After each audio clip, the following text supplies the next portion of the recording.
My name is Clara, I'm 34 years old, and I never thought a family dinner could change everything. The moment is seared into my memory.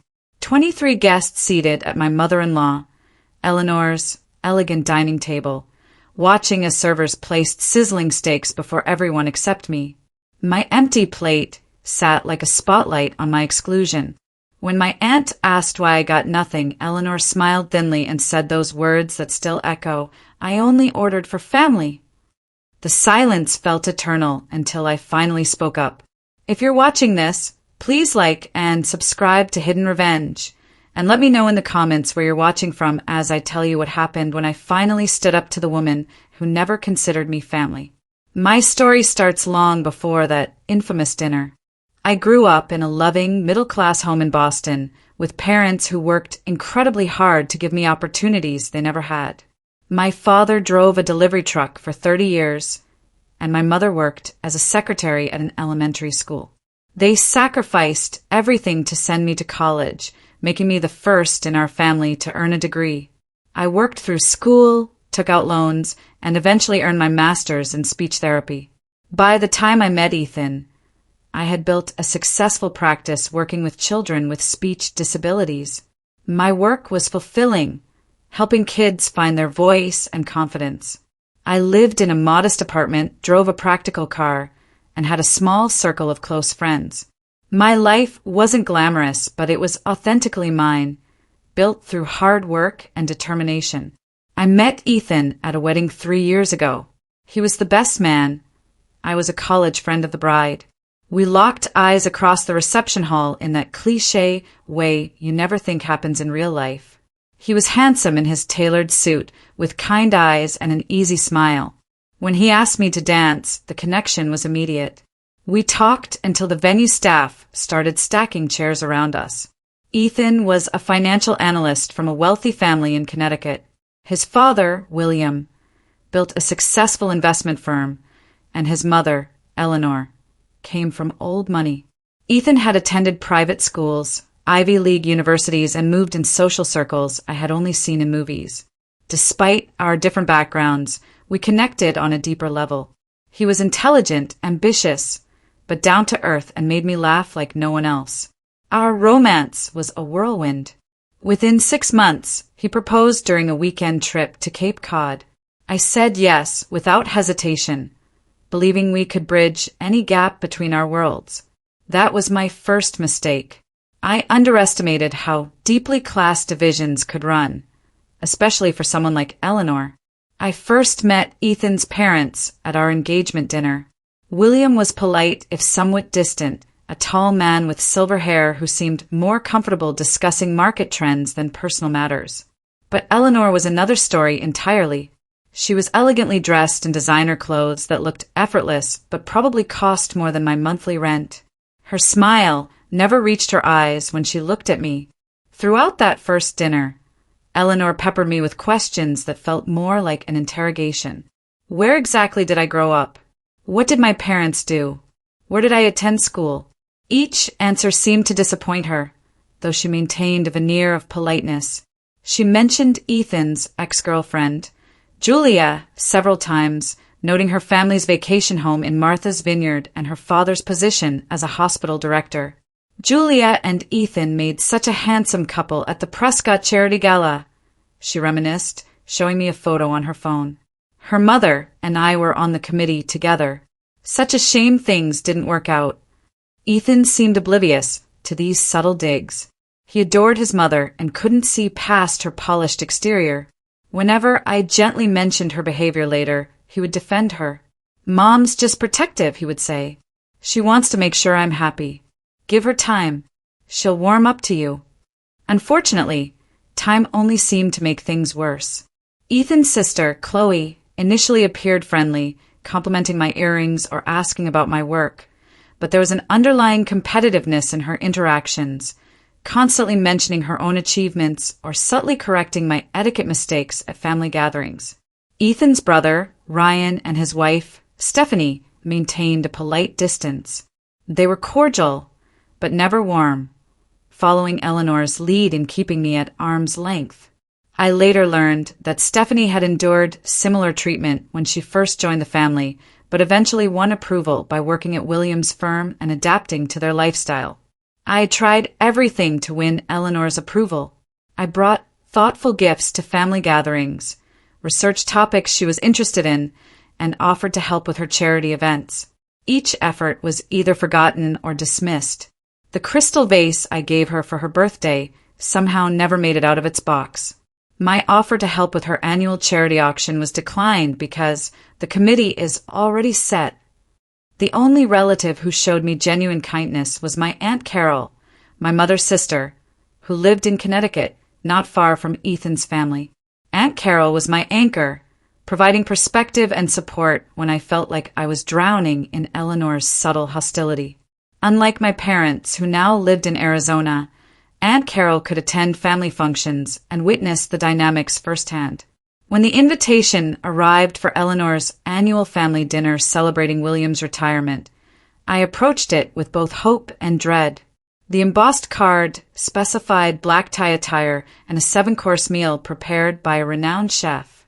Aunt Carol had also been invited, which was unusual but gave me some comfort. I later learned that William and Aunt Carol had been friends in college, something Eleanor wasn't pleased about but tolerated because of William's insistence. "This is an important night," Ethan told me as we prepared for the event. "Dad is finally stepping back from the firm, and Mom has been planning this dinner for months. Everyone will be there, the whole extended family." I nodded, selecting a conservative black dress that I hoped would meet Eleanor's exacting standards. "I know. I'll do everything I can to make sure it goes perfectly." If only I had known then how that night would unfold and how it would change everything. The evening of William's retirement celebration arrived with a perfect October chill in the air. Ethan and I pulled up to his parents' colonial mansion in our Audi, joining the line of luxury vehicles in the circular driveway. The house was illuminated like a picture from Architectural Digest, with tasteful landscape lighting highlighting the manicured gardens and stone facade. "You look beautiful," Ethan said, squeezing my hand before we walked to the imposing front door. I had spent hours preparing, wearing the black dress I had saved 3 months to afford, with my hair professionally styled and makeup carefully applied to look elegant but not overdone. Eleanor greeted us at the door herself, bypassing the hired staff who took coats and directed other guests. She embraced Ethan warmly, holding him tight and exclaiming how handsome he looked in his tuxedo. When she turned to me, her smile cooled noticeably. She offered a brief air kiss near my cheek, careful not to actually make contact. "Clara, you made it," she said, as though my attendance had been uncertain. She made no comment about my appearance before turning to welcome the guests behind us. The grand foyer opened to several elegantly decorated rooms, filled with about 40 people in formal attire. Crystal chandeliers cast a warm glow over the proceedings, and staff in black and white uniforms circulated with trays of champagne and hors d'oeuvres. A string quartet played softly in the corner of the main salon. I recognized many faces from previous family gatherings: William's brother and his wife, Ethan's cousins from Boston, several partners from the firm. Eleanor's sister, Charlotte, held court near the fireplace, gesturing dramatically as she spoke to an attentive audience. As Ethan led me through the rooms, stopping to greet relatives and friends, I noticed the family photographs arranged on tables and walls. There were professional portraits of Ethan and his siblings as children, candid shots from family vacations, and several of William and Eleanor at various social functions. I searched, but could not find a single photo from our wedding, though there were recent pictures of both Ryan and Chloe with their spouses. "Ethan, come here, son," William called from across the room. Ethan squeezed my hand apologetically before heading over to join his father and several older men I recognized as senior partners at the firm. Left on my own, I wandered toward the dining room, admiring the elaborate table setting visible through the doorway. The long mahogany table was set for 23 with fine china, crystal stemware, and silver flatware arranged with mathematical precision. Name cards in elegant calligraphy marked each place setting. "Quite the production, isn't it?" a familiar voice said behind me.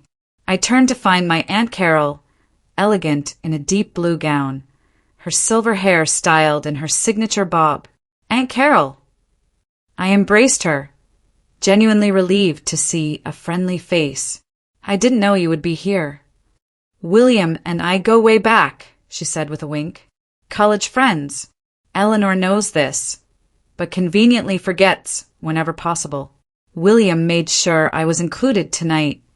As we chatted, a server approached with a tray of champagne flutes. He offered one to Aunt Carol, but moved to walk past me without stopping. I had to reach out and ask, "May I have one as well, please?" The server looked momentarily confused, then nodded and allowed me to take a glass. As he walked away, I noticed Eleanor watching the interaction from across the room, her lips pressed into a thin line. "Don't let her get to you," Aunt Carol whispered, following my gaze. "That's exactly what she wants." Throughout the next hour, I noticed similar small exclusions. Servers consistently overlooked me when offering canapés. When Chloe showed everyone her new diamond bracelet, a gift from her husband, Eleanor suggested it was exactly the kind of quality piece that comes from good breeding and taste, while glancing pointedly at my modest jewelry. The most obvious slight came when Eleanor circulated through the room, personally refilling wine glasses. She topped off everyone's drink, engaging in brief conversation with each guest. When she reached Aunt Carol and me, she refreshed Aunt Carol's glass while asking about her recent trip to France. Then, without acknowledging me, she turned to move away. As she did, her elbow accidentally bumped my arm, causing red wine to splash onto my black dress. "Oh, dear," she said without real concern. "You should go to the powder room and take care of that." "Down the hall, second door." In the bathroom, I dabbed at the stain with a damp towel, fighting back tears of frustration. Through the vent, I could hear voices from the adjacent room, which I realized was Eleanor's study. "She's trying so hard," Eleanor's voice said. "It's painful to watch. That dress is clearly off the rack, and those shoes with that handbag." "Mom, be nice," Chloe's voice replied, though she was laughing. "Ethan seems happy." "For now," Eleanor said. "Julia called last week, you know. Still single. I've always thought they would find their way back to each other eventually." I froze, the damp towel pressed against my dress. Ethan had dated Julia for 3 years before meeting me. They had broken up because, according to Ethan, they wanted different things in life. I had no idea they were still in contact, much less that Eleanor was actively keeping those lines of communication open. When I returned to the party, Ethan was deep in conversation with his father about the transition of leadership at the firm. He barely noticed my return, nodding absently when I touched his arm. The strain of maintaining a pleasant expression while feeling increasingly unwelcome was becoming exhausting. Finally, Eleanor announced that dinner would be served. Guests began moving toward the dining room, searching for their assigned seats. I checked each elegantly written name card, but couldn't find mine anywhere along the table.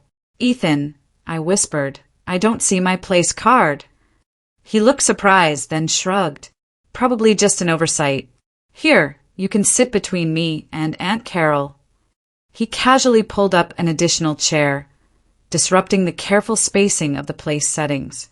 The chair, he added, had no charger plate, no crystal glasses, none of the elaborate place setting that everyone else had. Eleanor noticed immediately. "Ethan, we had the seating arranged very specifically," she said, her voice tight. "It's fine, Mom. Clara can sit here."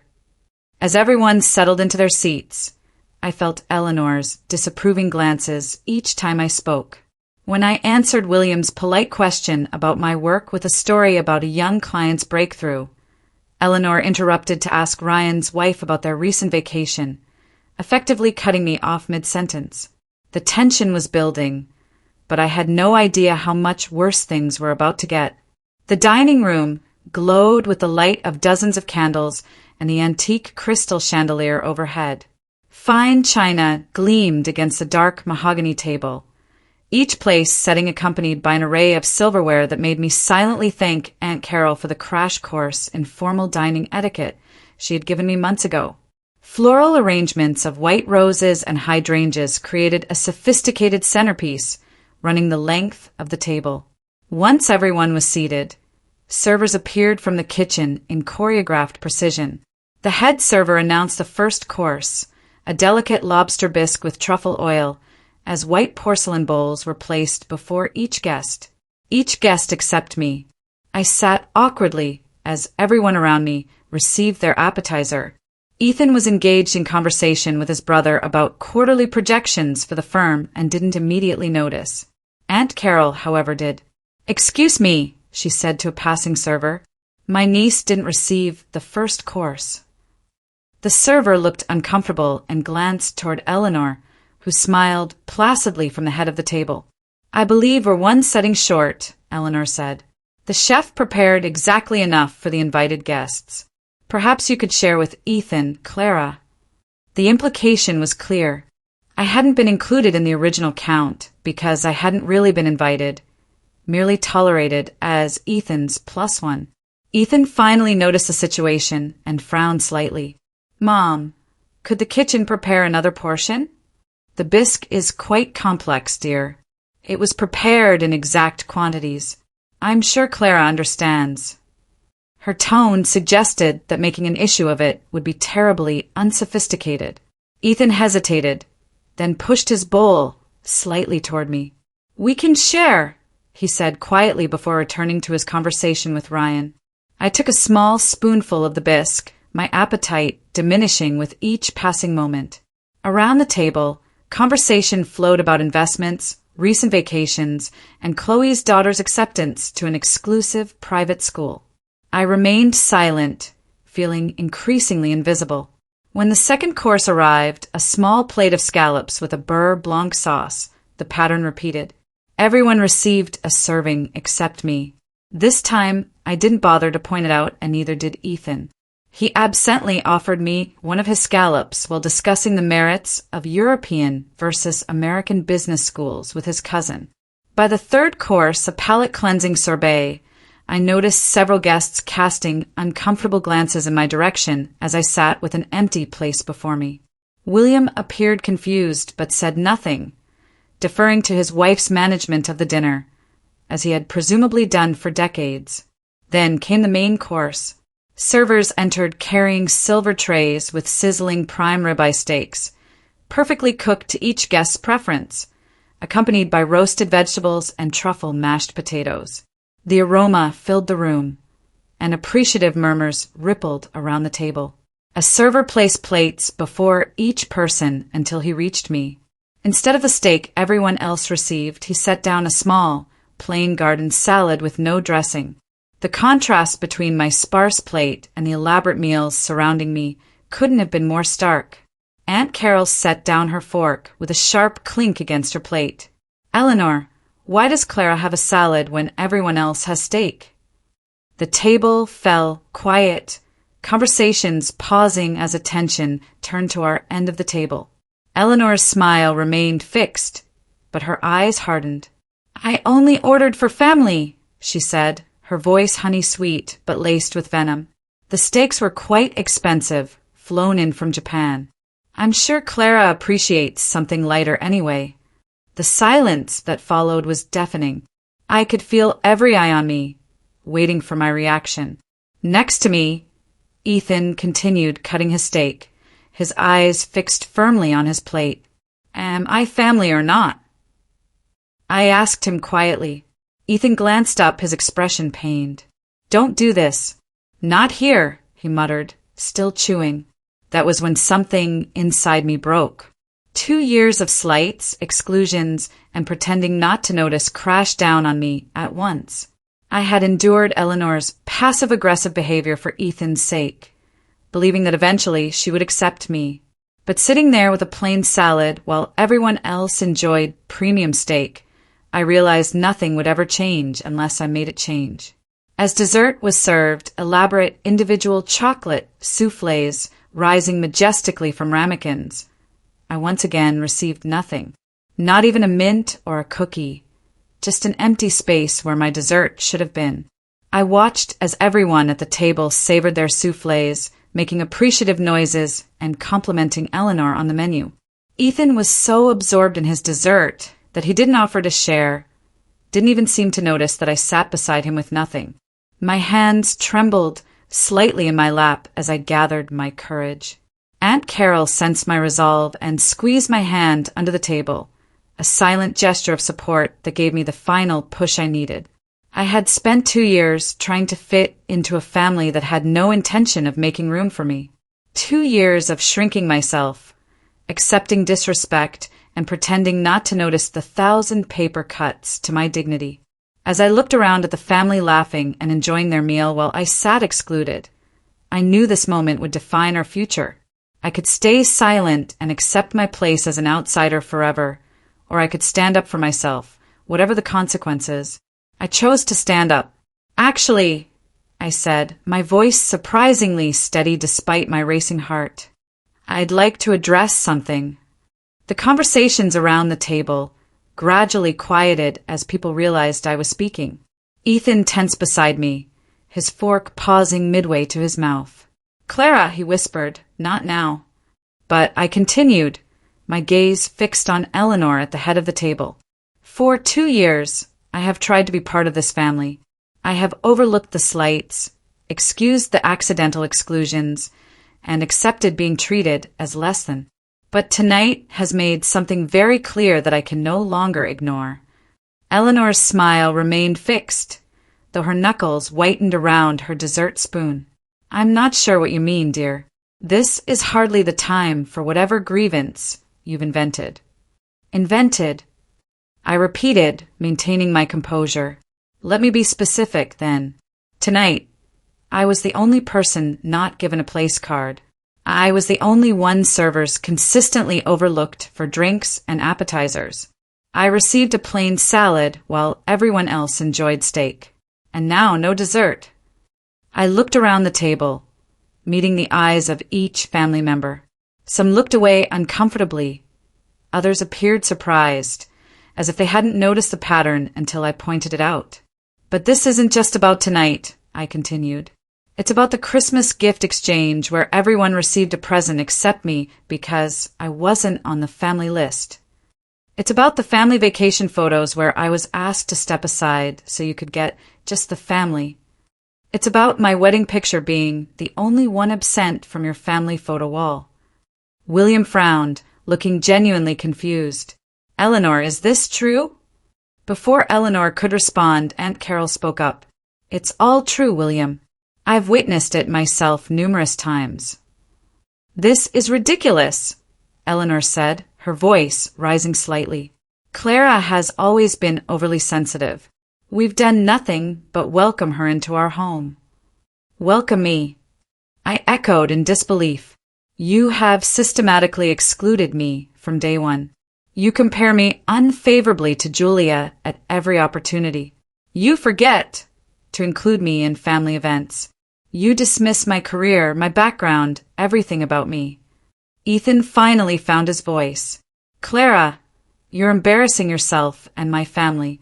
This is my father's retirement dinner." His words stung worse than anything Eleanor had ever done. "Your family?" I repeated. "After 2 years of marriage, I'm still not part of your family in your mind." "That's not what I meant," Ethan backpedaled, looking around at the uncomfortable faces of his relatives. "Isn't it?" I reached into my purse and pulled out my phone. 3 weeks ago, you and your mother exchanged texts about me. Would you like me to read them to everyone?" Ethan's face drained of color. "You went through my phone." "I didn't have to. You left it open on the nightstand when you went to shower. The notification from Mom caught my eye." I scrolled to the saved screenshot. Your mother wrote, and I quote, "Clara looked completely out of place at the club fundraiser. Couldn't you have at least helped her select appropriate attire? Julia always understood these events." And you replied, "I know, Mom. Sometimes I wonder if she will ever fit in with us." Gasps and murmurs rippled around the table. Chloe looked down at her plate. Ryan and Stephanie exchanged glances. "You never defended me," I said to Ethan, my voice finally cracking with emotion. "Not once in 2 years have you stood up to your mother when she belittled me. How dare you?" Eleanor hissed, abandoning her poised facade. "Ethan has given you a life you never could have achieved on your own. A nobody from a nothing family, and this is your gratitude." "Mother!" Chloe exclaimed, shocked at the naked hostility. William stood up, his napkin falling to the floor. "Eleanor, that's enough." "No, William, it's not enough," Eleanor continued, her carefully constructed image crumbling. "She has never been good enough for our son, and everyone in this room knows it. I've merely been the only one with the courage to acknowledge it." Ethan looked torn, his gaze moving between his mother and me. "Mom, please stop." "Choose, Ethan," Eleanor demanded. "Right now. Your family or her." The silence that followed her ultimatum was absolute. 22 pairs of eyes moved to Ethan, waiting for his response. I held my breath, part of me still hoping, against all evidence, that he would finally choose me. Ethan swallowed hard, looking at his mother, then at me, then down at his half-eaten souffle. His silence was answer enough. I stood up slowly, placing my napkin beside my empty plate. "Thank you for making this so clear, both of you. I will not stay where I am not wanted or respected." Dignity was all I had left, and I clung to it as I walked out of the dining room. No one called after me. No one followed, not even Ethan. In the foyer, I collected my coat from the confused staff member and stepped out into the cool October night. Tears threatened, but I refused to shed them on Eleanor's property. I made it to my car before I heard footsteps behind me. "Clara, wait." It was Aunt Carol, not Ethan. "I need to go," I said, fumbling with my keys. "I know, sweetheart, but you shouldn't drive upset. Let me take you home." "I can manage," I insisted, though my hands were shaking. "Then I'll follow you to make sure you get there safely," Aunt Carol said firmly. "And Clara, I'm proud of you. What you did in there took tremendous courage." As I drove away from the mansion, I glanced in my rearview mirror. Aunt Carol's headlights were steady behind me, but there was no sign of Ethan in the driveway. No sign that my husband had chosen to follow his wife instead of remaining with his mother. That told me everything I needed to know. I arrived at our apartment building with Aunt Carol close behind. The doorman greeted me with his usual friendly smile, unaware that my world had just imploded. In the elevator, I leaned against the wall, suddenly exhausted. "Do you want me to come up?" Aunt Carol asked gently. I shook my head. "I need some time alone, but thank you for being there tonight." "Call me any time, day or night," she insisted, hugging me tightly before the elevator doors opened to my floor.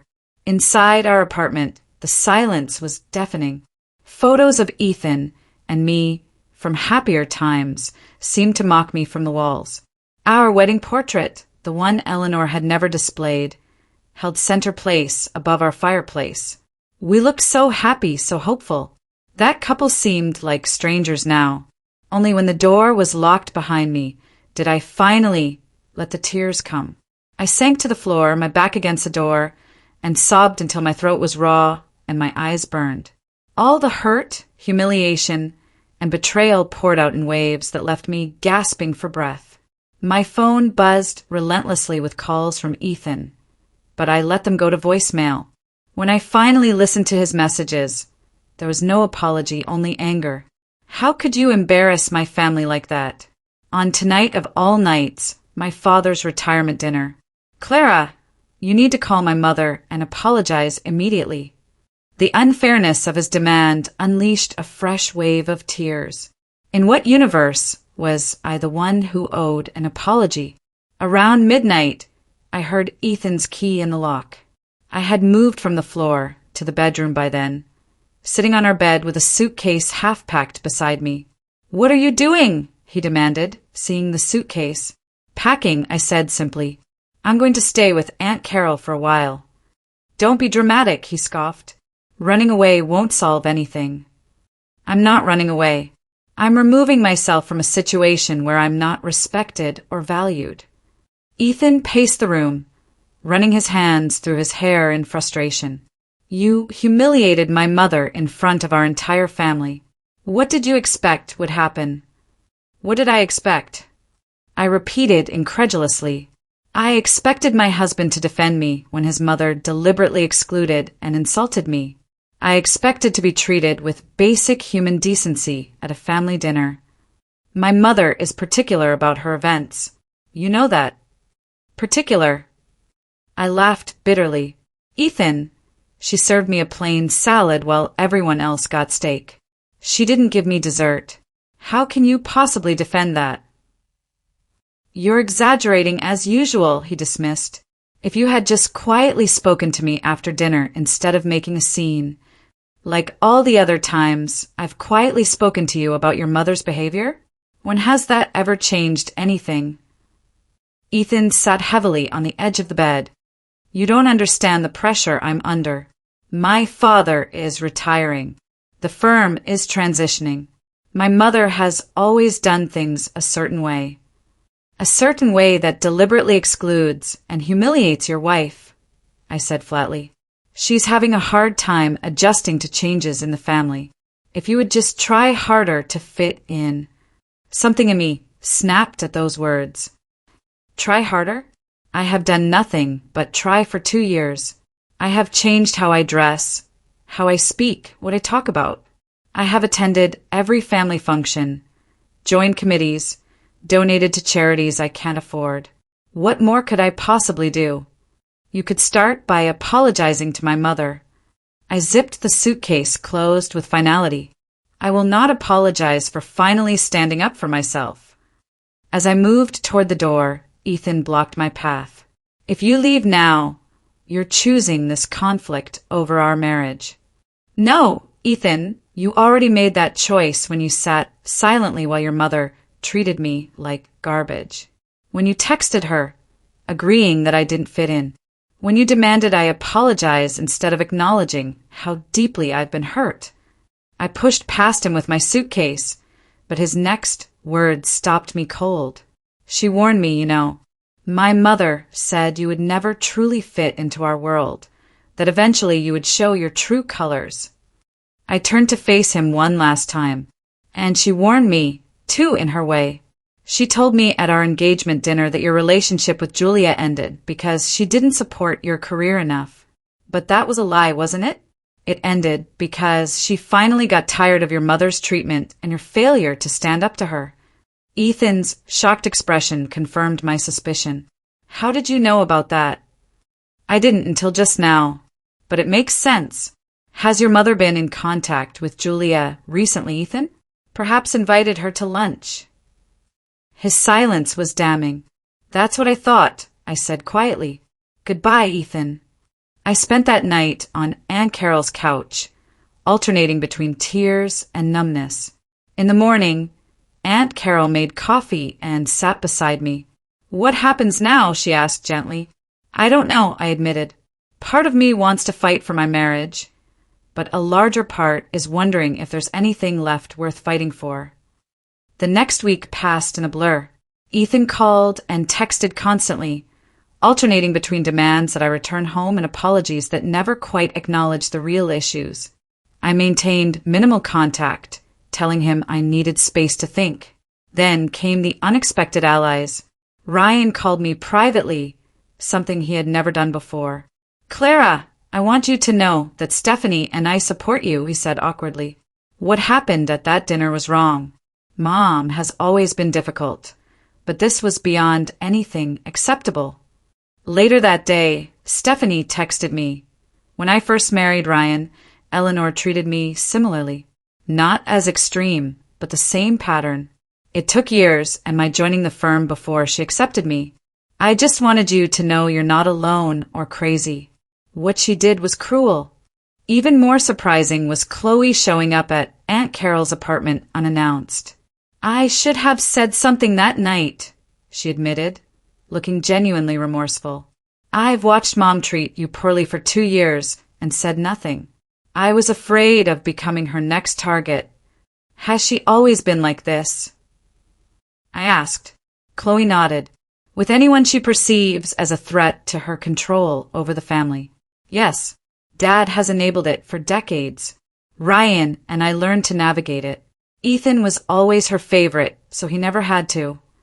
The most awkward interaction came when William called me directly. "Clara, this is William," he said formally. "I want to apologize for what happened at our home. I had no idea the extent of... Well, I should have been more observant, more involved." "Thank you," I said, surprised by his call. "Eleanor and I are discussing this situation," he continued. "I want you to know that I consider you family, regardless of how poorly that was demonstrated." While these unexpected supports helped, Ethan's behavior grew more concerning. He seemed to swing between contrition and anger, never fully acknowledging the fundamental problem. 2 weeks after the dinner, he delivered an ultimatum of his own. "Either you come home and make peace with my mother, or we need to rethink our marriage." That same day, I received a certified letter from a lawyer representing Eleanor Harrington, claiming I had borrowed and failed to return several items of jewelry from her home. It was a blatant lie and an obvious attempt at intimidation. That evening, I called Lauren, a colleague who had become a close friend. She listened to the whole story without interruption. "Clara, what you're describing is a toxic family system," she said finally. "Ethan is deeply enmeshed with his mother. He may love you, but he's been conditioned his entire life to prioritize her approval above all else. So what do I do?" "First, document everything. Every text, email, the lawyer's letter.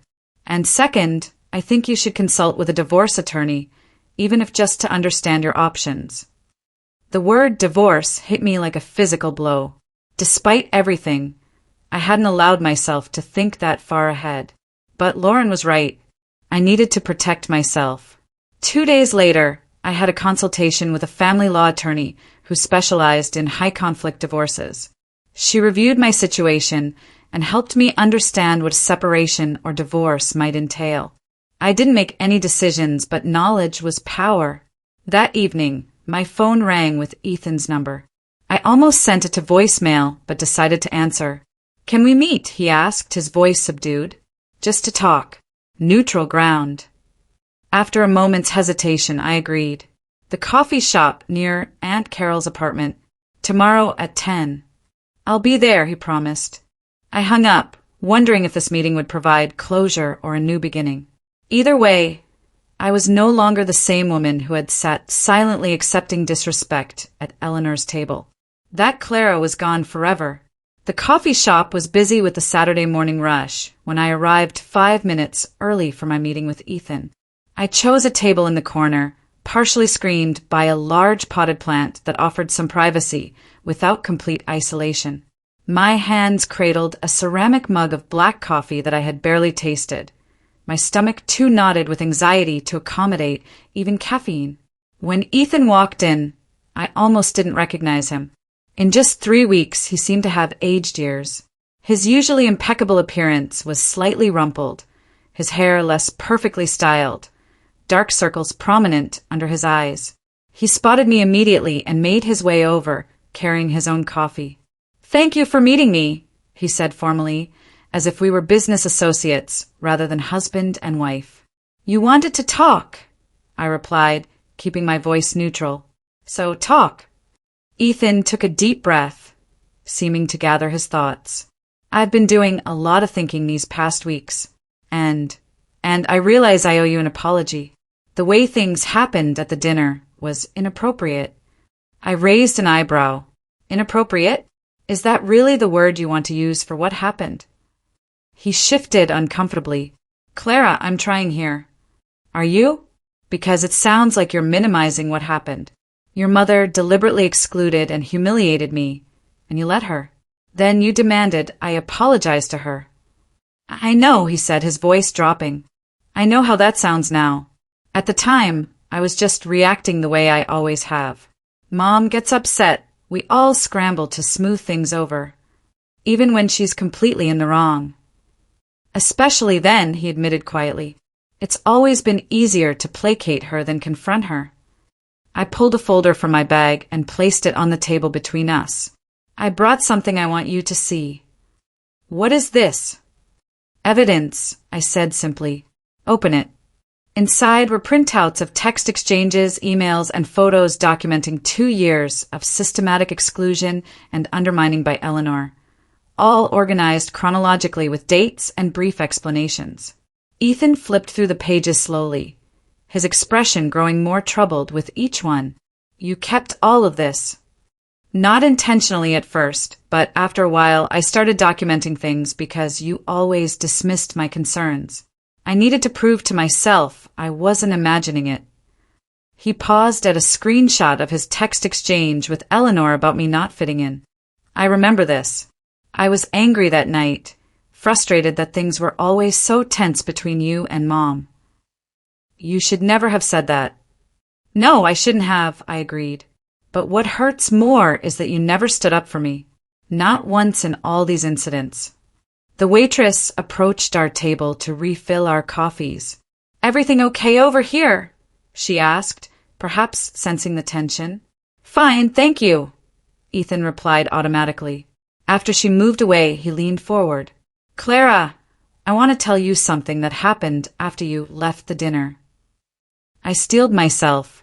Go ahead. After you walked out, there was this horrible silence. Then Aunt Charlotte started saying you were overreacting, and Mom began crying about how disrespectful you were. But Dad stood up and said, Enough, Eleanor. What you did tonight was cruel and deliberate, and I will not pretend otherwise. I blinked in surprise. William had always been so passive in the face of Eleanor's behavior. He told everyone at the table that he had watched for years as Mom controlled who was in and who was out of the family, and that he had been a coward for allowing it. He said he was ashamed of her behavior and mine. Yours? Ethan nodded. He took me aside afterward and said something I can't stop thinking about.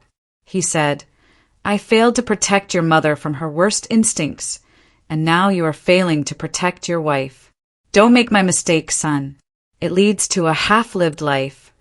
I sat back, processing this information. What did you say? Nothing. At first, I was still defending Mom out of habit, but then Dad showed me something. Ethan pulled out his phone and scrolled to find a photo. This. He handed me his phone. On the screen was a picture I had never seen before of William and a young woman at what appeared to be a college formal dance. That's Dad and Aunt Carol, Ethan explained. They dated seriously in college. Dad was going to propose, but his parents disapproved. Aunt Carol came from a middle-class background, worked her way through school. Sound familiar? What happened? His parents pressured him to break it off and introduced him to Mom, who came from the right kind of family.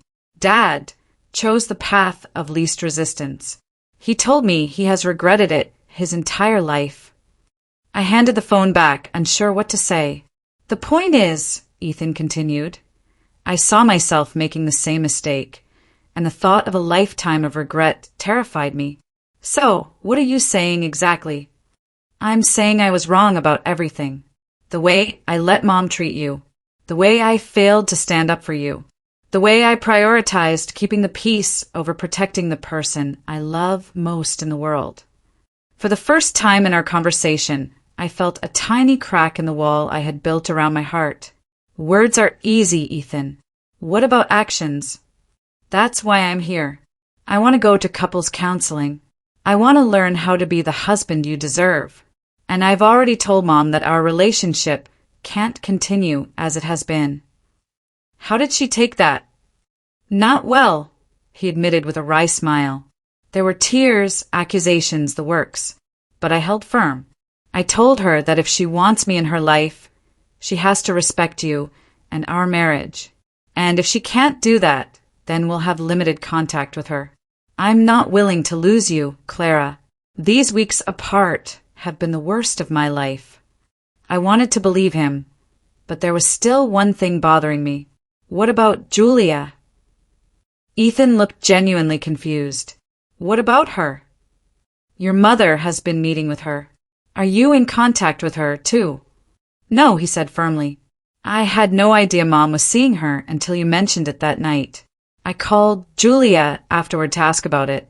Turns out Mom has been trying to orchestrate some accidental meeting between us for months. Julia only went along with it because Mom told her our marriage was on the rocks. And was that the first time you've spoken to her since we've been together? Yes, he insisted. Julia and I didn't work for good reasons, and we both moved on. She actually told me to fix things with you because I seemed happier than she had ever seen me when we were together. The waitress returned, this time with a concerned expression. Sorry to interrupt, but I couldn't help overhearing a bit. My mother-in-law was the same way. She placed 2 slices of cake on our table, on the house. Sometimes sweet things help bitter conversations. After she left, Ethan and I both laughed softly, breaking some of the tension. I'm not saying one conversation fixes everything, Ethan said. I know I have a lot to prove to you, but I'm asking for a chance to do that. Will you come to a therapy session with me? I've already found someone who specializes in family systems. I considered his request carefully.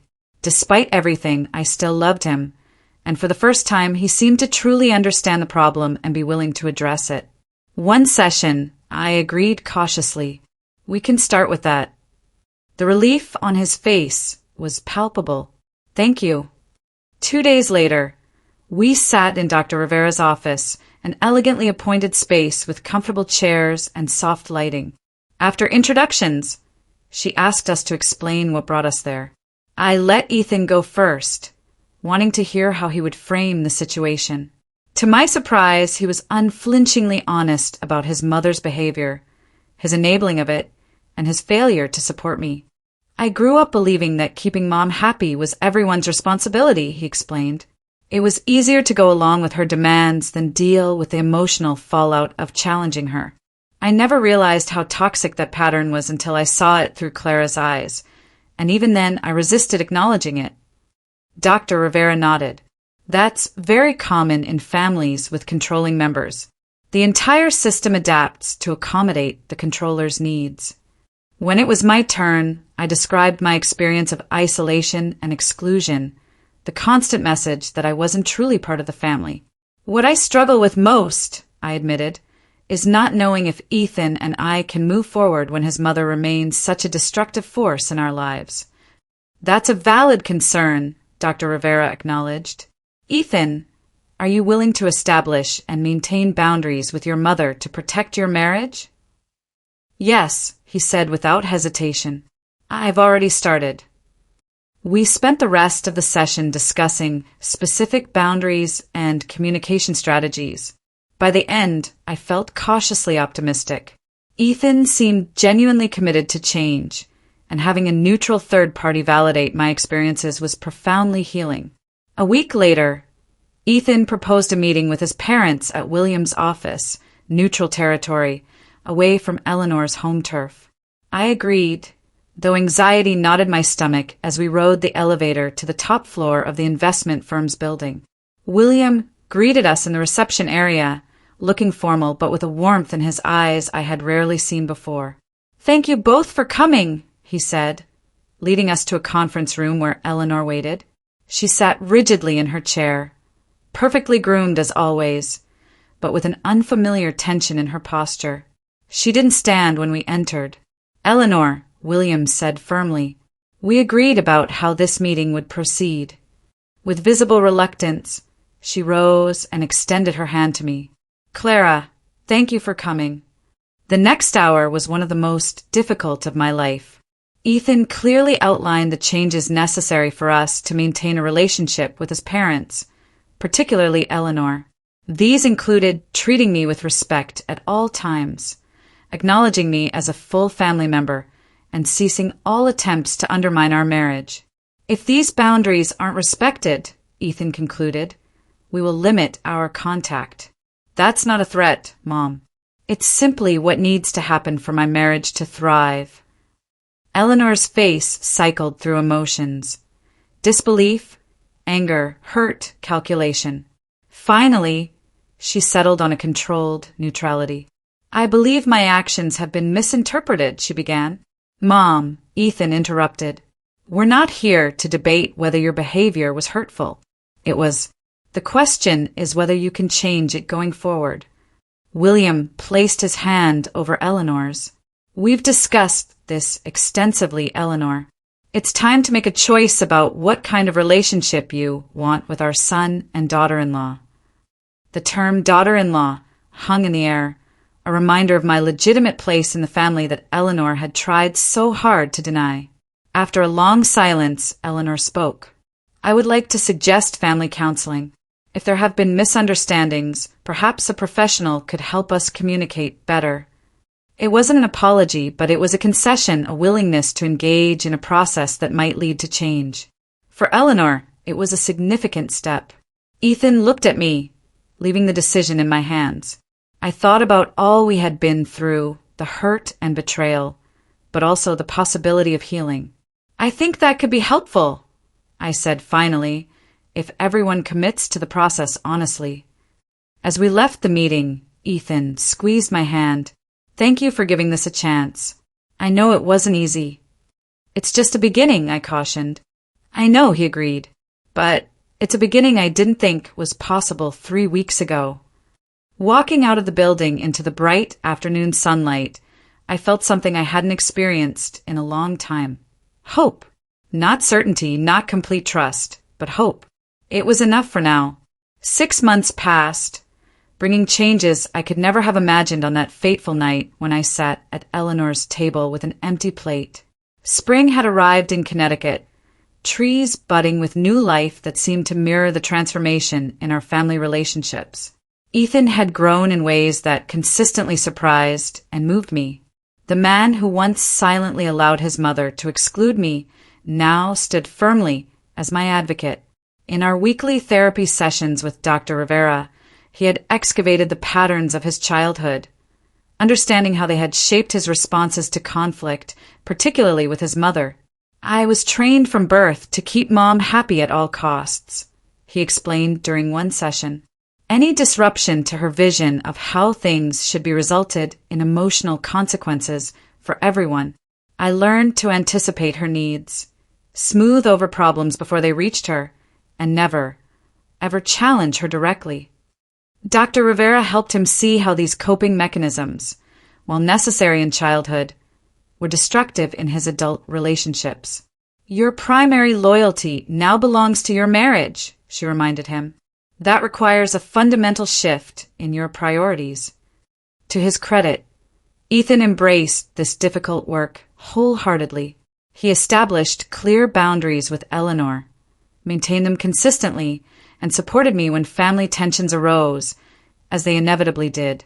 The family therapy sessions William had suggested actually materialized, though not without resistance from Eleanor. Under the guidance of Dr. Winters, a therapist specializing in family systems, we began the messy, uncomfortable process of addressing decades of dysfunctional patterns. Eleanor, Dr. Winters said during our third session, your behavior suggests a deep fear of abandonment. You try to control family relationships because you're afraid of losing your central role.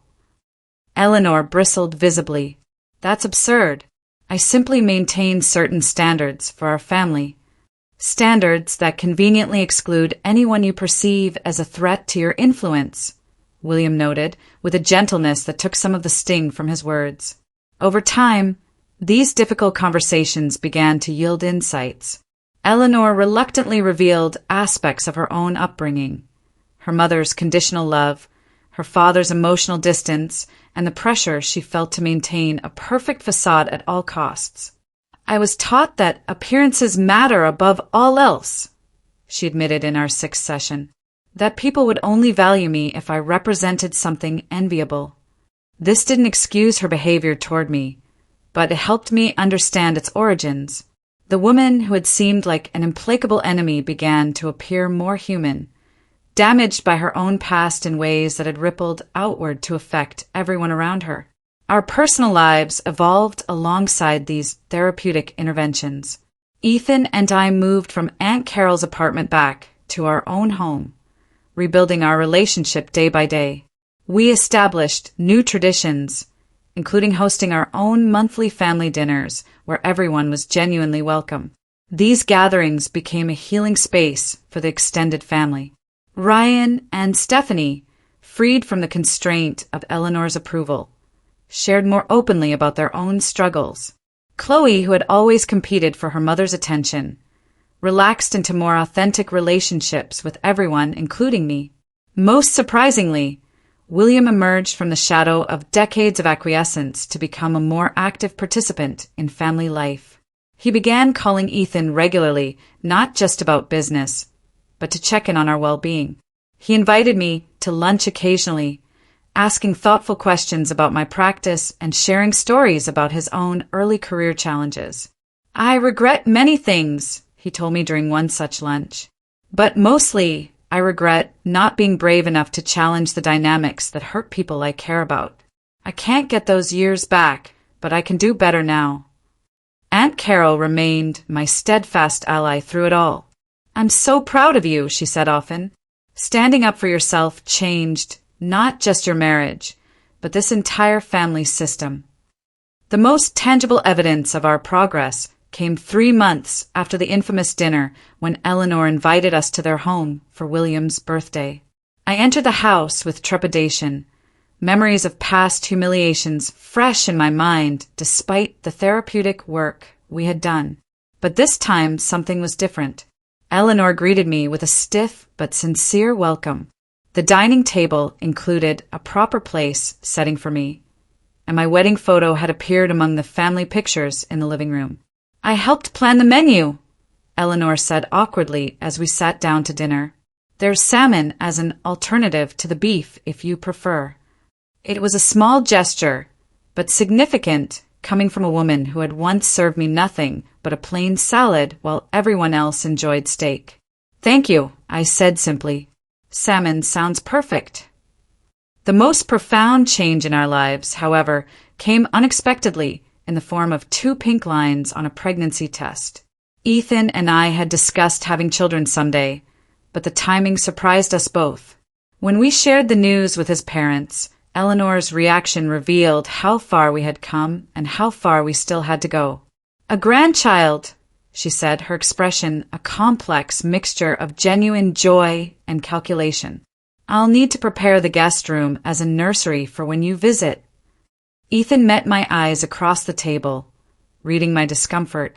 "Mom, we appreciate that, but let's take things one step at a time. We'll discuss visiting arrangements that work for everyone as the pregnancy progresses." Eleanor's smile tightened, but she nodded. "Of course. I'm just excited." Later, in private, Ethan reassured me. "Our child will never experience what you did. We'll make sure of that." I believed him. The man who had once been unable to stand up to his mother was now committed to protecting both me and our unborn child from toxic family dynamics. As my pregnancy progressed, I reflected often on the lessons of the past year. Standing up for myself that night at Eleanor's table had been terrifying but necessary. It forced a crisis that ultimately led to healing that could never have occurred otherwise. I learned that maintaining dignity sometimes requires risking relationships, that real love includes respect and protection, and that families can change when brave individuals refuse to participate in dysfunctional patterns. Most importantly, I learned that creating family is about more than blood or marriage certificates. It's about building relationships based on mutual respect, clear boundaries, and genuine care for each other's well-being. Today, our family photo includes not just Ethan and me, but Aunt Carol, William, Ryan and Stephanie, Chloe and her husband, and yes, even Eleanor. It's not a perfect family, not without its tensions and ongoing work, but it's a family where everyone is seen, included, and valued. As I look toward the future, preparing to welcome our child into this imperfect but evolving family, I feel grateful for the painful journey that brought us here. The empty plate that once symbolized my exclusion led to a fuller life than I could have imagined. If you have ever faced similar struggles with in-laws or family dynamics, remember that you deserve respect and inclusion. Standing up for yourself may be frightening, but remaining silent only ensures that nothing will change. Your voice matters. Your place at the table matters. Have you experienced challenges with in-laws or family members who made you feel excluded? How did you handle it? I would love to hear your stories in the comments below. And if this story resonated with you, please like, subscribe, and share it with someone who might need to hear that they too deserve a place at the table. Thank you for listening to my journey. And remember, creating healthy family relationships is always worth the difficult work it requires.